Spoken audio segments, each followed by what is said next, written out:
Assalamualaikum warahmatullahi wabarakatuh.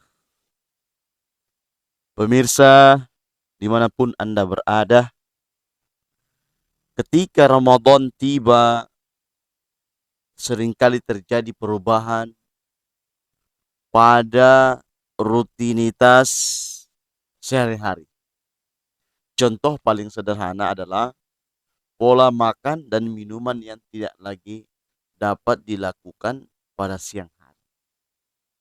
Karena setiap muslim dituntut untuk menahan kedua aktivitas tersebut selama bulan suci ini.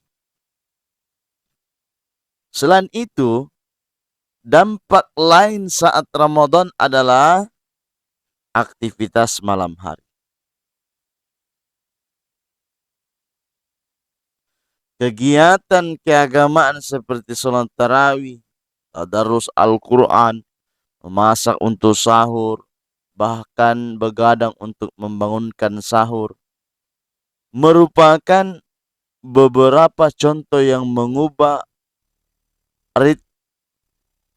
ritme kehidupan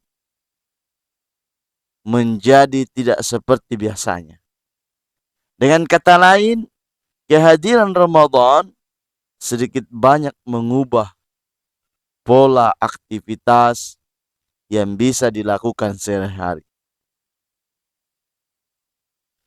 Hal-hal yang tampak sederhana ini ternyata terkadang mempengaruhi kegiatan siang hari. Sayangnya, pengaruh tersebut seringkali bersifat negatif, seperti stamina tubuh yang kurang fit dan rasa kantuk, yang berdampak pada kualitas dan profesionalitas kinerja. Pada tahap ini, kewajiban berpuasa saat Ramadan menjadi tantangan tersendiri.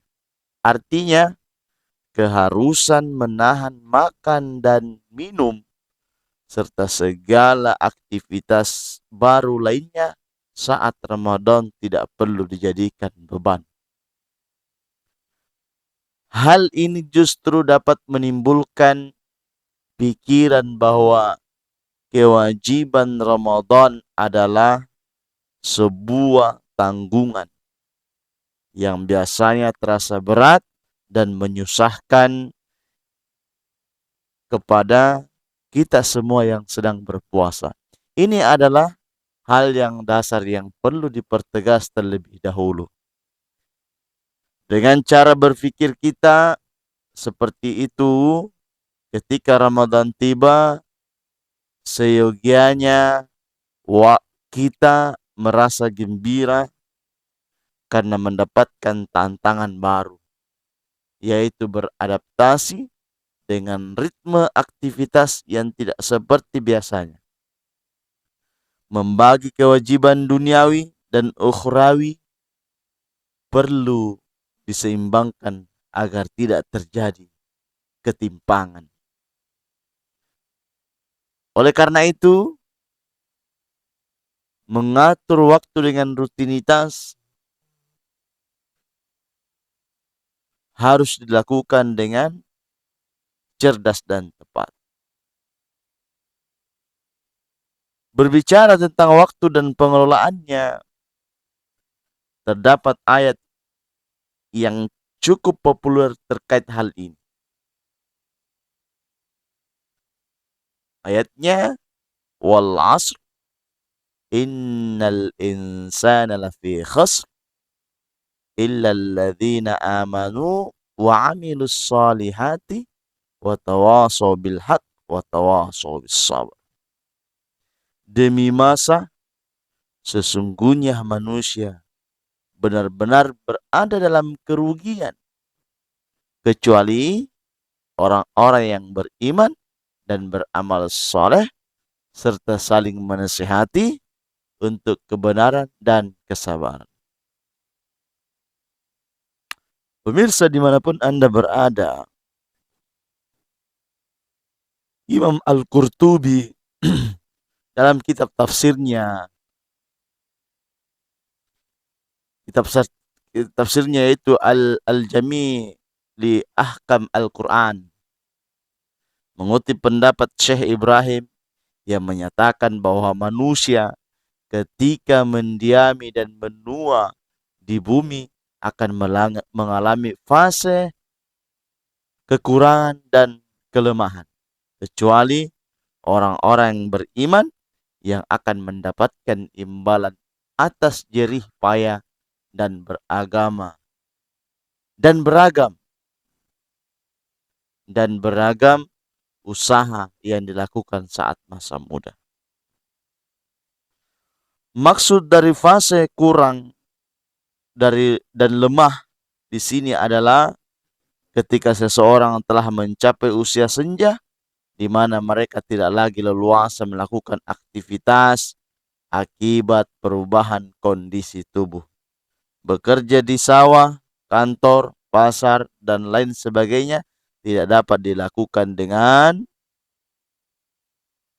bebas seperti saat masih muda.